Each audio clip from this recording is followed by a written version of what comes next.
Over the past few weeks, Mob Entertainment has been releasing art for the holiday season. Stuff like new characters, hidden themes, and lore. But most importantly, this new stuff is hinting at how Chapter 5 is going to play out, giving us a tease at the overall themes as well as what is going to happen. So, let's take a closer look at all this new artwork and see if we can piece together what hidden message it's trying to tell. Just like last year, Mob Entertainment has been releasing artwork leading up to New Year's Day. With it, of course, comes with a handful of small details, or rather secrets. Their countdown: 4, 3, 2, and 1. Doughy, Catnap, Mommy Longlegs, and Huggy Wuggy, each corresponding to their respective chapters. They show the experiment holding a numbered candle with this strange red blood stain. First, let's brighten them all up. On each one, you can see the arms and hands of the children used for their experiment. Including the orphans' hands here could be hinting that we might actually see the orphans in Chapter 5, since we know the prototype has some with him. In Doughy's picture, we can see the 3 boys, numbers 13, 22, A, B, and C, Jack, Kevin, and Matthew. In Catnap's picture, we can see the arm of Theodore Grambo, number 1188. In Mommy Longlegs, we can see the arm of Mary Payne, number 1222. And finally, in Huggy Wuggy's, we can see who is theorized to be Jeremy, experiment 1170.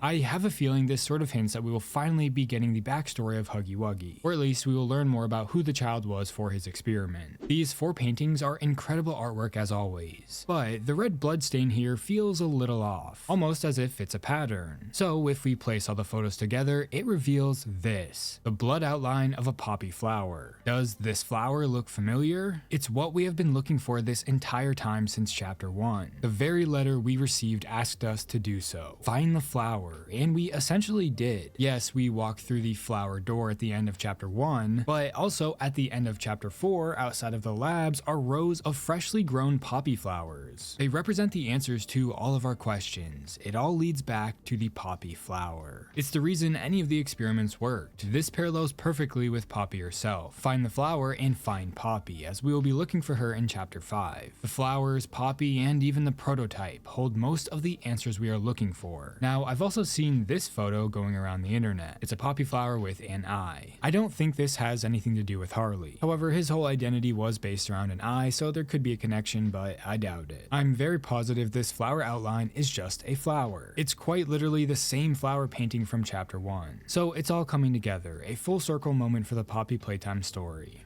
I also wanted to quickly talk about the Christmas artwork. I was enjoying the holidays, so I wasn't able to get a video out, but there are a few details I feel are important to point out. Now, I'm sure you've seen all the details and secrets that are here, so I won't talk about them all, except for the biggest. First being Lily Love braids on the right side. If we brighten up the photo, we can pretty much see everything except her face, her clothes, arms, and hair. Blocking her face are these lily flowers. This could just be a fun coincidence, but rather they're probably representing what she is: an elegant and pure character. Those are symbolizing traits of the flower, but also rebirth, and that one is the most important. Lily could symbolize being reborn, turning into something new. That's kind of what the Bigger Bodies initiative was about, and that could be what the prototype is trying to do. That is his secret: rebirthing Poppy back into a human. Something like that. There's obviously a lot to it, but you get the point. Using the lily flowers could also be hinting that she's part of a toy and flower line. Perhaps her and the Poppy doll are connected in that way, dolls that represent flowers as their personalities and identities. Poppy is the most important because, well, she is Elliot Ludwig's daughter, but also because the poppy flower is the most important for the experiments. Who knows, she could even be Poppy's sister. Although that's probably not the case. There has been no hints to a flower line of dolls at all, so I don't think that's what's going on here. The only other thing I want to mention about the Christmas art are the paintings on the walls. 2 of them specifically. Well, 3, I guess. First, these symbols, rather runes. They translate to family, protection, and heritage. Those terms connect with the prototype, Poppy, and even Playtime Co. That's a theme that will be in Chapter 5. Family, Poppy, and the prototype, father and daughter, protecting their home, the factory. There are layers to that, but you get the point. Most importantly are these 2 paintings here. They're from tarot cards, which are used in fortune telling and divination. First, the 10 swords. It's a man laying on the ground with a sword stabbed in his back. This represents a major disaster. A certain force of extreme magnitude will come to hit you in your life, one that you may have not foreseen, but also a sense of betrayal, being stabbed in the back. No matter how much you try, you cannot control everything. So of course, this is representing what's going to happen in Chapter 5. A massive disaster, likely destroying the factory or taking down the prototype. But even more interestingly, betrayal. Someone is going to get betrayed. Will Poppy betray us, or will we betray her? Something is going to happen that we can't control. Now, the other painting is of the Fool card. The Fool depicts a youth walking joyfully into the world. He is taking his first steps while being exuberant, joyful, and excited. He carries nothing with him except a small sack, caring nothing for the possible dangers that lie in his path. He is the symbol of innocence. His journey to come will shape his character. The journey of new beginnings, optimism, and freedom. Approaching each day as an adventure in an almost childish way, not troubled by the fact that he cannot tell what he will encounter ahead. We, the player, are the fool, unbothered by our unforeseen path ahead. We venture deep into the factory with optimism, no fear. And because of this, we are a fool that gets backstabbed and betrayed, resulting in mass disaster. That will probably be the theme behind the end of Poppy Playtime.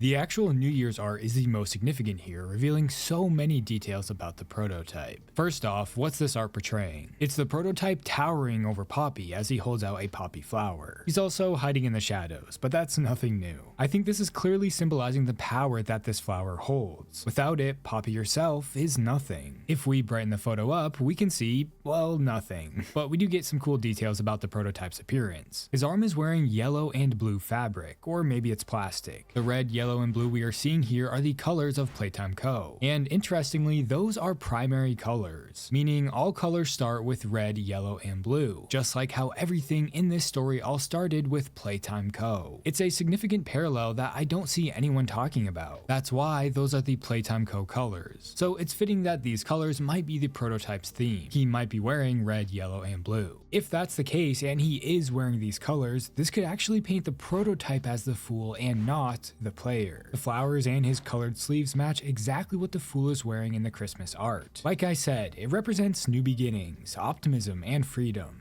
That's all the prototype has ever wanted. Freedom. That in itself was a huge reason behind the Hour of Joy, letting the toys free. There's also what looks to be these blood IV cables. This tells us that the prototype does have blood running through him. He's not just all metal parts. We can even see these cables on his legs as well. Now, the most significant detail about him here is the actual human muscle tissue. Yes, these white and red parts are muscles. They seem to help him move his metal legs. This is such a cool detail because the muscles are in control, not the metal parts. It's a reminder that the prototype is still a human. Man controlling the body. Like I said before, the prototype holding the flower over Poppy's head is a reminder of its significance. The poppy flower represents sacrifice. It all started with this flower, and it seems it's also going to end with this flower. Whether that's using it to further the experiments, turning Poppy into a human again, or just using the poppy gas to blow everything up. Either way, the end is near and this flower is going to play a role. So what does it all mean? Besides the new characters and themes, what message is this art trying to tell? Well, I think it's pretty obvious. Chapter 5 is going to be a story about betrayal and sacrifice. Someone is going to be getting stabbed in the back. Someone significant is going to die, or rather be sacrificed. As of right now, I can only assume it's going to be Poppy betraying us. She will side with the prototype. Or we will betray her. Her plan is to destroy everything, which would result in killing the innocent toys. So, since we are already haunted by guilt, we might actually backstab her and take the prototype side. We can't let any more toys, rather children, die. So we somehow stop Poppy from pursuing her plan with the help of the prototype. I think that would be kind of a cool way to end Poppy Playtime. We take the villain's side. Now, one of the obvious themes in Chapter 5 is going to be family. Learning more about Poppy and Elliot because it's always been about them. As the prototype said himself, what they are. That's not a truth that can be burnt away. Burnt away, a very interesting choice of words. This parallels the massive disaster that is inevitable. Something big is going to happen in the end. This will not be a happy ending. So what do you think all this artwork means? Let me know your thoughts in the comments below, and if you like horror game content like this, please consider subscribing. Also, you can now get 20% off your next G Fuel order using code TERRIFY at checkout. This supports me, but more importantly, you get a nice discount. I have a Discord server, so if you want to chat with me, I recommend joining, and if you want to support the channel more, you can become a member. Don't forget to follow my Twitter and TikTok at TerrifyT. Thanks for watching.